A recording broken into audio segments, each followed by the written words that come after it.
श्री दुर्गा शंकर मिश्र जी, अवस्थापना एवं औद्योगिक विकास के आयुक्त श्री मनोज कुमार सिंह जी, अपर मुख्य सचिव एमएसएमई सुमित मोहन प्रसाद जी, महाप्रबंधक state level bankers committee Shri Samir Ranjan Panda ji, MSME विभाग के सभी अधिकारीगण, लाभार्थीगण और प्रदेश भर से आए हुए और प्रदेश भर के अलग अलग स्थानों पर उपस्थित सभी बहनों और भाइयों, आप सबको वर्ष 2024 के शुभारंभ के अवसर पर आयोजित इस एमएसएमई इकाइयों के लिए ऋण वितरण कार्यक्रम, 4 नए प्लेस पार्क्स के विकासकर्ताओं को चेक वितरण कार्यक्रम, सहारनपुर, संभल और मुरादाबाद में कॉमन फैसिलिटेशन सेंटर एमएसएमई से जुड़े हुए सेंटर्स के उद्घाटन कार्यक्रम और वन डिस्ट्रिक्ट वन प्रोडक्ट से जुड़े हुए या विश्वकर्मा श्रम सम्मान से जुड़े हुए लाभार्थियों को टोल किट्स वितरण और मिशन शक्ति के अंतर्गत महिला स्वावलंबन की दिशा से ई रिक्शा की चाबी वितरण के आज के इस कार्यक्रम में मैं आप सबका हृदय से अभिनंदन करता हूं। इस आयोजन में उपस्थित सभी लाभार्थियों को हृदय से बधाई देता हूं और वर्ष में आपका जो जिस क्षेत्र में कार्य कर रहा है वह एक नई प्रगति की प्रतिमान स्थापित कर सकें, इसके लिए मैं अपनी शुभकामनाएं भी आप सबके प्रति व्यक्त करता हूं।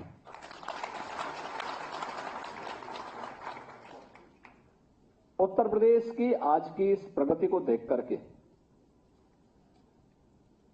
हर देशवासी खुशहाल खुश है और दुनिया अचंभित है, क्योंकि उत्तर प्रदेश जब तक विकास नहीं करेगा तब तक भारत विकास के नए प्रतिमान स्थापित नहीं कर सकता और इसलिए भारत के विकास का रास्ता उत्तर प्रदेश से होकर के गुजरता है। 25 करोड़ की आबादी के ऊपर एक बड़ा दारोमदार है और उसी 25 करोड़ की आबादी के जीवन में खुशहाली लाना, उनके चेहरे पर मुस्कान लाना, उनको आर्थिक रूप से समृद्धि के मार्ग पर अग्रसर करना, प्रधानमंत्री मोदी जी के मार्गदर्शन और नेतृत्व में ये डबल इंजन की सरकार जो प्रयास की है, आज उसके परिणाम हम सबके सामने हैं। ये प्रयास जो आज एमएसएमई सेक्टर के लिए ओडीओपी के माध्यम से, परंपरागत हस्तशिल्पी और कारीगरों के लिए विश्वकर्मा श्रम सम्मान के माध्यम से जिसे हमने आगे बढ़ाया था, युवाओं के रोजगार और स्वावलंबन के लिए जिसे हमने आगे बढ़ाया था, आज उसके परिणाम हम सबके सामने हैं। हम 2017 में जब आए थे, एक निराशा थी, एक हताशा थी, प्रदेश में अराजकता थी, परस्पर वैमनस्यता भी थी और मुझे बताते हुए प्रसन्नता है, आज जब हम 2024 में प्रवेश किए हैं तो जब देश के अंदर उत्तर प्रदेश के आंकड़े इन 6.25 वर्ष के अंदर देखने को मिलते हैं तो बहनों भाइयों, उत्तर प्रदेश देश की 6ठी 7वीं अर्थव्यवस्था से अब देश की नंबर 2 की अर्थव्यवस्था बन चुका है। सर्वाधिक ग्रोथ रेट के साथ, आर्थिक विकास दर के साथ देश के अंदर सबसे बड़ी अर्थव्यवस्था बनने की ओर अग्रसर है। टीम वर्क का परिणाम यही होता है, जब हम सामूहिक रूप से मिलकर के कार्य करते हैं उसके परिणाम इसी रूप में हम सबके सामने आते हैं और ये परिणाम आज हमारे सामने है। आज उत्तर प्रदेश के अंदर कानून व्यवस्था की स्थिति बेहतर है, सुरक्षित है। हर व्यक्ति अपने आप को सुरक्षित महसूस कर सकता है। बहन और बेटियां अपने आप को सुरक्षित महसूस कर सकती है। व्यापारी अपने आप को सुरक्षित महसूस कर सकता है। हर निवेशक अपने आप को सुरक्षित महसूस कर सकता है। सुरक्षा की बेहतर स्थिति, कानून व्यवस्था की सुदृढ़ स्थिति उत्तर प्रदेश में निवेश के सबसे अच्छे गंतव्य के रूप में उत्तर प्रदेश को स्थापित किया है। आज उत्तर प्रदेश में हमने फरवरी 2023 में जिस ग्लोबल इन्वेस्टर समिट का आयोजन किया था, उस ग्लोबल इन्वेस्टर समिट में अब आश्चर्य करेंगे 40 लाख करोड़ रुपए के निवेश के प्रस्ताव हमें प्राप्त हुए। 40 लाख करोड़ का मतलब, जब ये 40 लाख करोड़ निवेश के प्रस्ताव जमीनी धरातल पर उतरेंगे, 1 करोड़ 10 लाख से अधिक नौजवानों को सीधे सीधे नौकरी देंगे। याद करिए, उत्तर प्रदेश के नौजवान अब पलायन नहीं करेंगे। उत्तर प्रदेश का उद्यमी, उत्तर प्रदेश में निवेश करने वाला उद्यमी खुशहाली के साथ अपने बिजनेस को भी बढ़ाएगा और उत्तर प्रदेश के नौजवानों को उत्तर प्रदेश के अंदर ही नौकरी और रोजगार देने में भी सफल होगा। ये नया उत्तर प्रदेश है। एमएसएमई ने उत्तर प्रदेश को एक नई पहचान दी। हमने 2018 में 1 डिस्ट्रिक्ट 1 प्रोडक्ट की योजना प्रारंभ की। परंपरागत उद्यमी इस क्षेत्र में जो हताश और निराश स्थिति में था, प्लान कर रहा था कहां जाए, कुछ असमंजस की स्थिति थी क्योंकि उसके बाद पूंजी छोटी थी, बैंक लोन नहीं देता था। क्योंकि मुझे याद है उत्तर प्रदेश का सीडी रेशो 44-45% था, उससे भी कम था। और फिर गरीब को कौन देता है, कमजोर को कौन देता है, कौन पूछता है। लेकिन आज कार्य हुआ। आज हम देख रहे हैं 1 डिस्ट्रिक्ट 1 प्रोडक्ट ने उत्तर प्रदेश को एक पहचान दी। उत्तर प्रदेश का उद्यमी इसके माध्यम से हर एक सूक्ष्म लघु मध्यम उद्यम से जुड़ा हुआ उद्यमी आज उस दिशा में आगे बढ़ा है। उसके चेहरे पर मुस्कान आई है। उसने उत्तर प्रदेश को एक्सपोर्ट प्रदेश के रूप में डेवलप किया है। हमारा एक्सपोर्ट लगभग 3 गुना बढ़ा है और उत्तर प्रदेश ने 1 डिस्ट्रिक्ट 1 प्रोडक्ट के माध्यम से वैश्विक मंच पर एक प्रतिष्ठा प्राप्त भी की है और प्रधानमंत्री जी के वोकल फॉर लोकल के इस अभियान पर मोहर लगाने वाला पहला प्रदेश उत्तर प्रदेश है। आज देश भर में योजना सराही जा रही है। अलग अलग राज्यों से और दुनिया से लोग उत्तर प्रदेश में आते हैं। 1 डिस्ट्रिक्ट 1 प्रोडक्ट क्या है, कैसे होगा। उत्तर प्रदेश इस दिशा में आगे बढ़ चुका है, बहुत आगे बढ़ चुका है। हमने उसकी कॉफी टेबल बुक का भी अभी विमोचन किया यहाँ पे। यानी कुछ नयापन करके दिखाया है। लकीर के फकीर नहीं बने, कुछ नया दिया है और इस नए को बहुत सारी संभावनाएं इसमें हैं। एक कॉमन फैसिलिटेशन सेंटर जहां पे हम 1 डिस्ट्रिक्ट 1 प्रोडक्ट से जुड़े हुए कार्य के इनोवेशन के लिए, उसके रिसर्च के लिए, वहां पर जो उससे जुड़े हुए उद्यमी हैं उनको फैसिलिटेट कर सकें, उनकी समस्याओं का समाधान कर सकें। यह सरकार के स्तर पर किया गया एक प्रयास तो है, लेकिन इसको और आगे बढ़ाना है। मैंने पहले भी कहा, कॉफी टेबल बुक तक हमें सीमित नहीं रहना। हर जिले की उत्पाद का डाक टिकट भी जारी होना चाहिए और प्रयास होना चाहिए, क्योंकि ये हमें वैश्विक पहचान दिलाएगा। हर जिले की उत्पाद की ग्रेडिंग भी होनी चाहिए। हम देखें कौन अच्छा उत्पाद आ रहा है।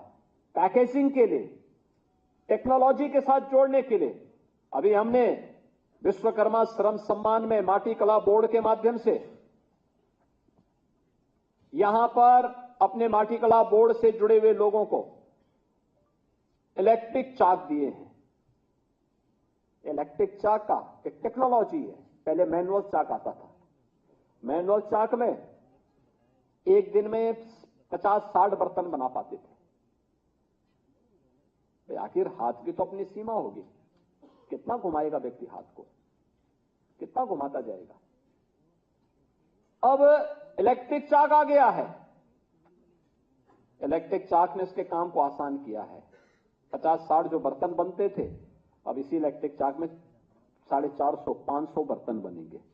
आखिर उतने ही समय में वह उससे कई गुना प्रोडक्ट दे रहा है, तो स्वाभाविक रूप से लागत कम होगी, उसकी आमदनी ज्यादा होगी और मार्केट पे यानी उस व्यक्ति की आमदनी भी बढ़ेगी, लागत कम होगी तो कॉमन मैन को भी राहत मिलेगी और टेक्नोलॉजी इस रूप में हमारे लिए सहायक हो सकता है। ये टेक्नोलॉजी को इसी रूप में दिया जा रहा है।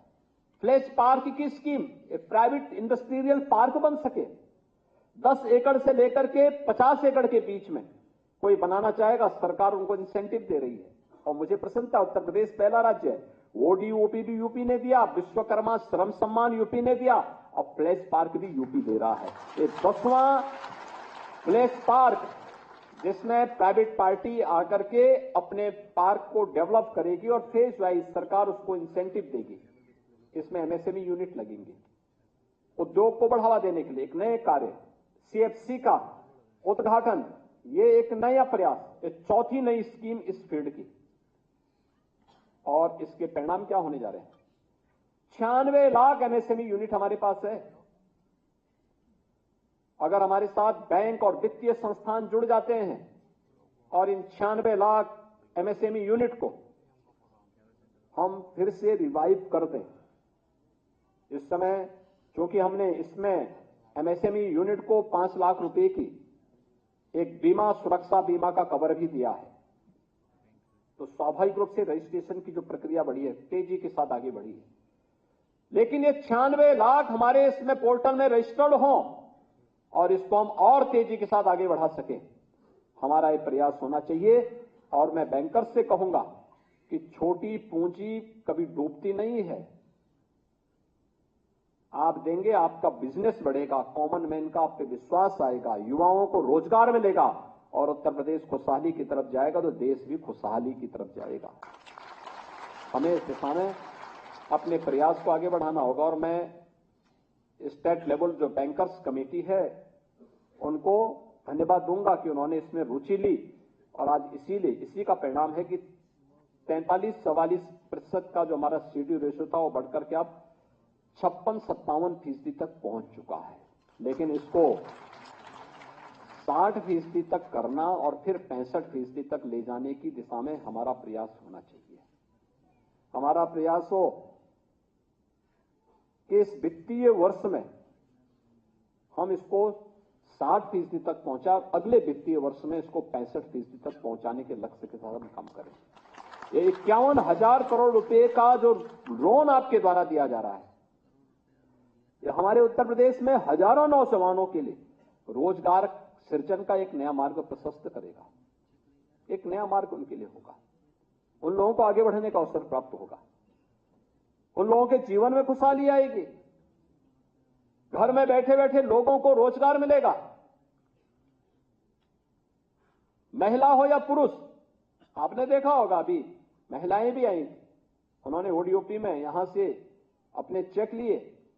खासतौर पर अलग अलग सेक्टर में लोग काम करना चाहती हैं, उनके पास एक हौसला है, उनके पास एक अनुभव है, उनको एक विश्वास है। हमें उनके विश्वास पर स्वयं भी खरा उतरना है, उनके प्रशिक्षण के लिए उचित मंच भी हमें उन्हें प्रदान करना है। एक बड़ा कार्य हो सकता है और अगर समाज में खुशहाली आएगी, उनका बिजनेस बढ़ेगा तो स्वाभाविक रूप से बैंक का बिजनेस स्वयं ही उससे बढ़ जाएगा। उसमें किसी प्रकार की कोई संदेह नहीं होना चाहिए और इस दिशा में हमारा प्रयास निरंतर आगे बढ़ना चाहिए, जो व्यापक संभावनाएं उत्तर प्रदेश में है। अगला 1 दशक उत्तर प्रदेश के पास पड़ा हुआ है। इस 1 दशक में उत्तर प्रदेश को देश की सबसे बड़ी अर्थव्यवस्था के रूप में स्थापित होना है और इस दिशा में मुझे लगता है हम सबको सामूहिक रूप से प्रयास करना होगा। अगर हम 6 वर्ष में 6ठी-7वीं अर्थव्यवस्था से दूसरी अर्थव्यवस्था बन सकते हैं, कोई कारण नहीं अब दूसरी से नंबर 1 न हो जाए, हो सकता है। क्योंकि आज हमारे पास वर्ल्ड क्लास इंफ्रास्ट्रक्चर है। अभी 30 दिसंबर को आपने देखा होगा प्रधानमंत्री जी ने उत्तर प्रदेश के चौथे इंटरनेशनल एयरपोर्ट का भी लोकार्पण किया, अयोध्या में किया है। और यही नहीं, आपने देखा होगा उत्तर प्रदेश में पिछले 5 वर्ष में पर्यटन 85 गुना बढ़ा है। अकेले अयोध्या में ही 85 गुना बढ़ा है। यानी आप अनुमान कर सकते हैं कितनी संभावनाएं। टूरिज्म हमारे पास, निवेश हमारे पास, एमएसएमई सेक्टर एक नई ऊंचाई को छूता हुआ दिखाई दे रहा है। एक्सपोर्ट के लिए मैंने बार बार कहा है कि इसमें हमें डिजाइनिंग के साथ में, पैकेजिंग के साथ में, मार्केटिंग के साथ में इनको जोड़ने की दिशा में प्रयास करना होगा और विभाग यही फैसिलिटेट करने में थोड़ी रुचि लेकर के इनकी ग्रेडिंग भी करना शुरू कर दें। मार्केट की डिमांड क्या है, उस डिमांड के अनुसार प्रोडक्ट अगर आप देंगे, आपकी एमएसएमई जो यूनिट है इनके सामने चाइना फेल हो जाएगा, उनकी ट्राई सिटी फेल हो जाएगी। ये घर की आवश्यकताओं की पूर्ति भी करेगा और साथ साथ आपके बेहतरीन प्रोडक्ट देकर के आप लोगों को संतुष्ट भी कर पाएंगे। और हर प्रकार का वो आपके पास है, ग्लास के आइटम हो, ब्रॉस के हो, लेदर के हो, लकड़ी के हो, स्पोर्ट्स के हो, कालीन का हो, चिकनकारी का हो, रेशम का हो। कौन से ऐसा सेक्टर है जिसमें आप मिट्टी का हो, टेराकोटा इसका भी, और पत्थरों का है वह भी आपका बांदा का पत्थर। कौन से ऐसा सेक्टर है जिसकी संभावनाएं आपके पास ना हो? थोड़ा प्रयास करना होगा और इस दिशा में अब तक किए गए प्रयास को अब एक नई दिशा देने की आवश्यकता है, आगे बढ़ाने की आवश्यकता है। एक दूसरा, हमें इस दिशा में और अच्छे प्रयास करने होंगे कि बार बार इंटरेक्शन होना एमएसएमई यूनिट के साथ, जिले वाइज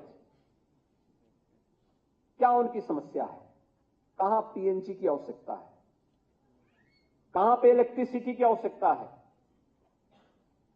कहां पे उनकी अन्य समस्याओं का समाधान, कहां उन्हें बैंकों के साथ जोड़ने के लिए लोन मेला लगाना है, कहां उनके लिए फैसिलिटेशन सेंटर के साथ साथ उनके ट्रेनिंग के बेहतरीन केंद्र हम बनाएं, कहां पे हमारे पैकेजिंग सेंटर आए, कहां पे डिजाइन सेंटर आए, कहां पे हमें कौन सी ऐसी चीजें उनको देनी है जिसको हम आगे बढ़ा लें। और इसके साथ ही हमें कुछ राष्ट्रीय और अंतर्राष्ट्रीय स्तर की एजेंसियों को अपने साथ जोड़ना होगा जो निरंतर इनका मूल्यांकन करते हुए इनकी ग्रेडिंग को भी तेजी के साथ आगे बढ़ा सके।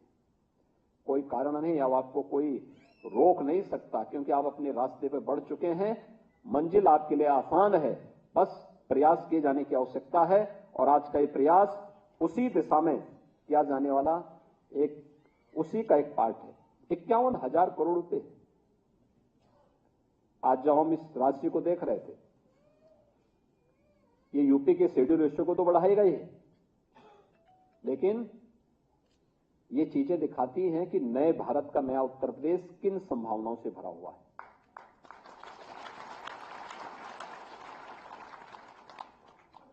हम लोग जब आए थे, उत्तर प्रदेश का कुल बजट 2 लाख करोड़ के आसपास था और आज हम 51,000 रुपए ऋण वितरण कर रहे हैं यहां पे एक दिन में। ये चीजें दिखाती हैं उत्तर प्रदेश में संभावनाएं थी, उन संभावनाओं को नई उड़ान के लिए तैयार नहीं किया गया था। अपने स्वार्थ के लिए लोगों ने उसका दुरुपयोग जरूर किया होगा और आज उन संभावनाओं को गति देने के लिए ये सभी प्रयास प्रारंभ किए जा रहे हैं। जो रिफॉर्म किए हैं एमएसएमई ने पिछले 4-5 वर्षों के अंदर, उस रिफॉर्म को भी और गति देने की आवश्यकता है, और भी गति देने की आवश्यकता है और उस गति को हम तेजी के साथ आगे बढ़ा सकेंगे तो ये प्रयास और बेहतरीन रंग लाएगा। शेड्यूल रेशो को अगले 3 वर्ष के अंदर और बेहतर करने के साथ हम 57 के आसपास पहुंच चुके हैं, 3% और हमें बढ़ाना है और ये संभावना हमारे पास है, हम इस दिशा में कार्य कर सकते हैं। हमारे बैंकर्स भी इसमें हैं। सिक यूनिट, एमएसएमई की सिक यूनिट के लिए भी हमें एक ठोस कार्य योजना को लेकर के आगे बढ़ना होगा। कैसे हम इसको अच्छी प्लेटफॉर्म दे सकते हैं, इसकी सर्वाइव करने के लिए क्या हमारे प्रयास हो सकते हैं। एक्सपर्ट को हमें उनके साथ जोड़ना होगा, निर्णय लेने की गति को बढ़ाना होगा। यह जो निर्णय लेने की हमारी गति होगी, यह उसे एक नई ऊंचाइयों को की ओर उसे अग्रसर करने में मदद करेगी।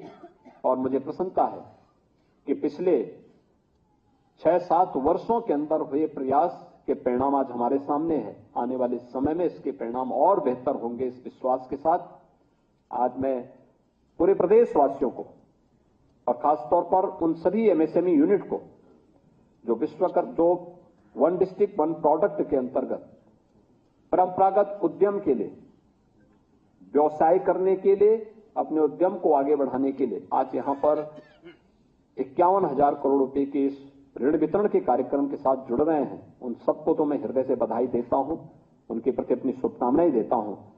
साथ साथ जिन्होंने प्रशिक्षण लेकर के टूल किट्स प्राप्त किए हैं, उनको भी मैं हृदय से बधाई देता हूं कि वे बेहतरीन तरीके से अपना कार्य करें, पूरी तन्मयता के साथ कार्य करें। सरकार उन्हें हर प्रकार की मदद करेगी, हमेशा उनके साथ में है। ई रिक्शा की चाबी दी गई है 3 महिलाओं को, अच्छा प्रयास है। स्थानीय प्रशासन के साथ मिलकर के उनके रूट तय होने चाहिए, अच्छा होगा। नगर विकास के साथ में, गृह विभाग के साथ में एमएसएमई विभाग बैठक करें। हम जिसको लोन दें, हमारा प्रयास होना चाहिए कि उनका प्रशिक्षण, और प्रशिक्षण के साथ साथ उसकी वो पूंजी, उसको स्वावलंबन की ओर भी अग्रसर कर सके और पूंजी के रिटर्न की कार्रवाई को भी आगे बढ़ा सके। इस दिशा में प्रयास होना चाहिए। डिजिटल पेमेंट के साथ उन्हें हमें जोड़ने की कार्रवाई के साथ आगे बढ़ना चाहिए। हम इसको देखें, इस दिशा में प्रयास करें। डिजिटल पेमेंट के साथ अगर कोई जुड़ता है तो हमारा प्रयास होना चाहिए इसमें हम कुछ इंसेंटिव व्यवस्था, कुछ इंसेंटिव करें, कुछ दें उसमें, जिससे टेक्नोलॉजी का बेहतर उपयोग करके हम हर व्यक्ति, हर नागरिक के जीवन में कुछ परिवर्तन लाने में मदद कर सकेंगे। और आज यहां पे इस दिशा में बेहतरीन प्रयास हुआ है। मैं आज के इस अवसर पर एक बार फिर से जो सामान्य सुविधा केंद्र खुले हैं, इसको और तेजी के साथ आगे बढ़ाने की आवश्यकता है, और अच्छा किया जा सकता है। इस दिशा में बेहतरीन प्रयास हो सकता है। और जहां हम ये सीएफसी खोलते हैं, वहां के उद्यमियों के साथ बैठक करके, उनके साथ इंटरेक्शन करके, क्या आवश्यकता है, उस आवश्यकता के अनुरूप अगर हम उन्हें फैसिलिटेट कर सकें तो इसके परिणाम और अच्छे आ सकते हैं। आज के इस अवसर पर एक बार फिर से मैं आप सबको हृदय से बधाई देता हूं, अपनी शुभकामनाएं देता हूं और विश्वास व्यक्त करता हूं कि अब तक जो प्रयास हुए हैं, अब इसको एक नई उड़ान के साथ आगे बढ़ाने की आवश्यकता है।